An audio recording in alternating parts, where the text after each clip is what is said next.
in the tip, there's a little hole right there. You're going to stick that in the little hole, just like that, and you're going to bend it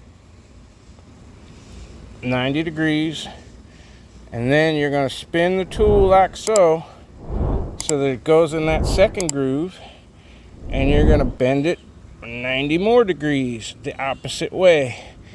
And what you're going to end up with after you spin it out is a Z bend. And if that's a little bit too long, you can always trim that.